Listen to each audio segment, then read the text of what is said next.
Hey baby, this is Red. Welcome to the back of the classroom. Today we're going to talk about Law 10 of 48 Laws of Power by Robert Greene. But first, hit the like button, check in with the class, let us know you're here, and let's start. First, it talked about infection, avoid the unhappy and unlucky.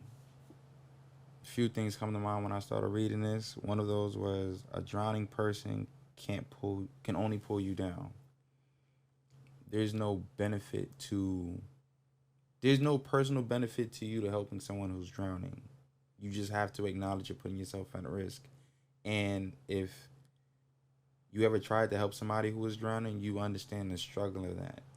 They're moving their arms around erratically, they're kicking, they're moving in a way where one, it's dangerous to you, and it can cause you to get injured, which is why you have lifeguards with special training. And believe it or not, that little cone thing that they have, they're allowed to hit you with it to calm you down, and like even if it rendered you unconscious, and then they will pull you, to land and then help you um recuperate you, get you back on your feet, water out your lungs, so on and so forth. And another one is you are known by the company you keep.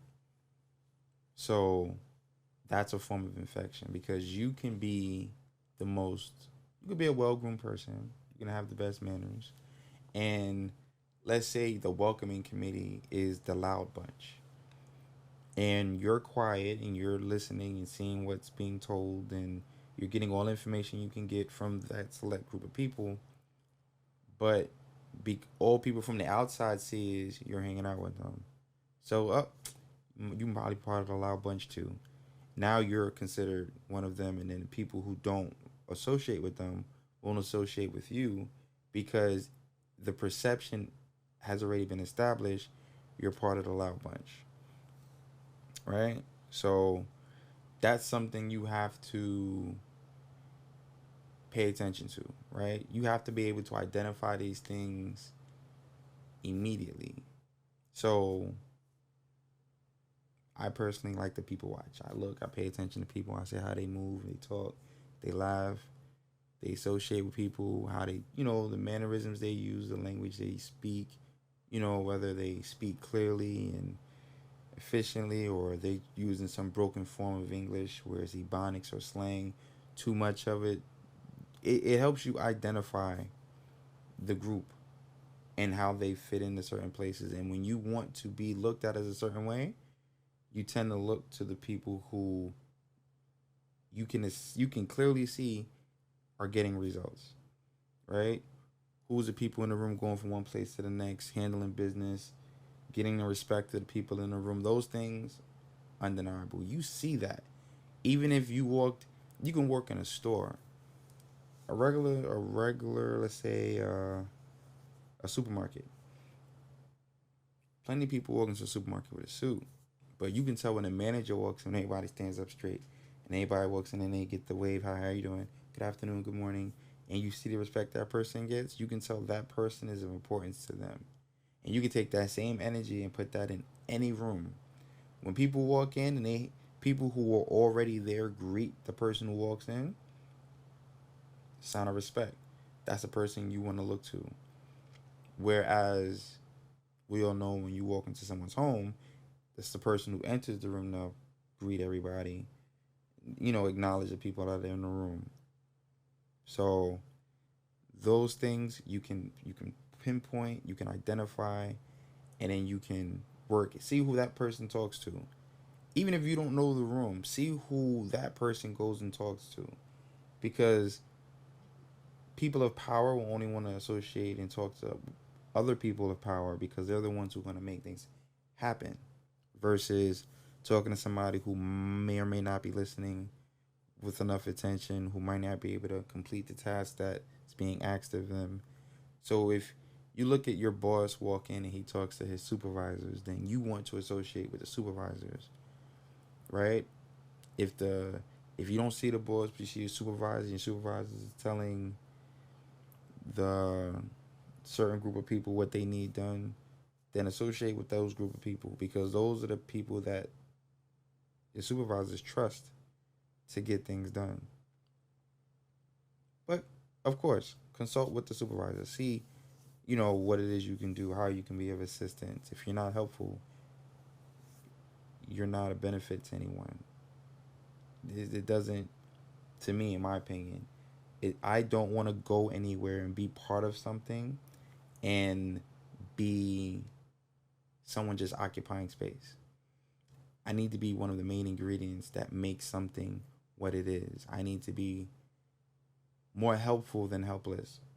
I need to be able to do things, and if I'm not an active ingredient in something, I don't want to. I don't. I can't. I don't want to be part of it. I'm not an effective tool. I'm just something that takes up space, right? So, when it comes to infectious people, right, it talks about staying away from those type of people, right? Because you can't help them. Don't pity them.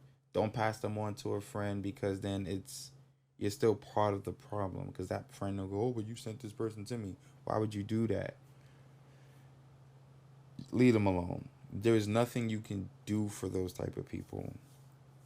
And a couple of ways to identify them is, if you're paying attention, is look at the misfortune they draw on themselves. So you gotta look at the cause and effect of everything that they do. If they choose to do something and you heard them be told that's not a good idea, you don't want to do that, and they feel like they're grown, they can do what they want to do, they are 100% right. They are grown, they can do whatever they want to do, but their actions consistently puts them in a bad situation, even if it looks good because they found somebody to associate with that makes them look good, so they get in the room. I say who you know puts you in a room, but what you know will keep you there. So they might associate with somebody who puts them in a good situation, but they don't have they're toxic in a way to whatever they put their hands on, and then they get into a good space and they're moving the way they want to move, and then let enough time go by and it gets spoiled, it gets to waste, right? Unstable careers, again, looking at the longevity of a person's actions. You might be able to get into a position, but look how long you maintain that position. Look how long the atmosphere in which you stepped into became toxic, and it became detrimental to other people or even themselves, right? The force of their character that leads you to lose reason. So this would be like you coming out of character.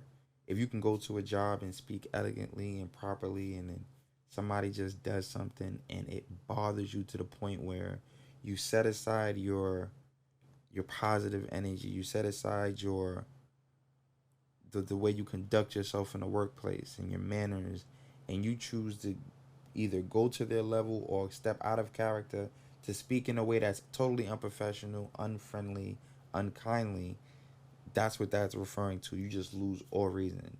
Now you're acting like a wild person who couldn't help but react a certain way because they got you riled up.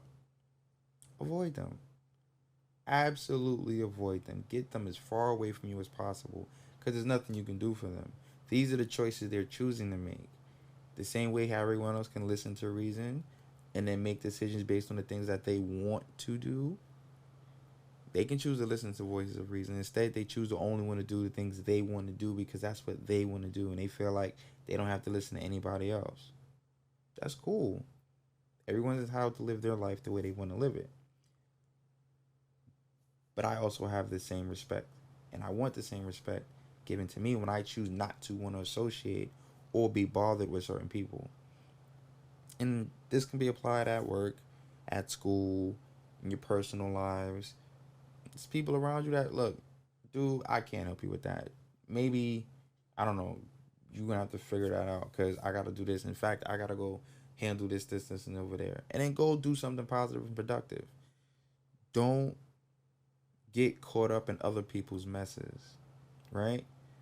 And the one thing I would say you could take away from this is if you're gonna associate with anyone, let it be with people with positive affinities, people who get good results, people who are doing things you want to aspire to. If you're the type of person to sit in the house, look at the people who are outgoing, who are doing positive things, and then associate with them. They'll get you out of the mode you in, right? But remember, you got to keep being positive. Don't be a negative influence to them when you draw them down. Be open to change and allow things to happen in a manner in which is natural. Allow to be taught. Allow yourself to be taught. Allow yourself to go with it, right? Because you'll learn a lot just by being around good, positive-minded people, especially when their goals and their outcomes sync up. You don't want people who got goals and never reach them, and then you're like, yo, what? Everything you want to do, you never do. You don't even know.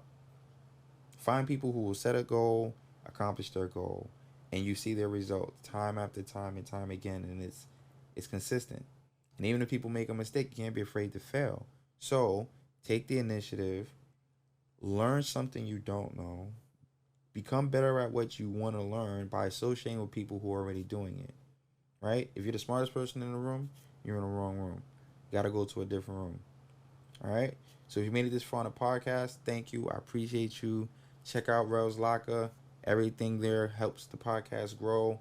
If you like this content, please hit the like button, share it with a friend, and I'll talk to you later. Peace.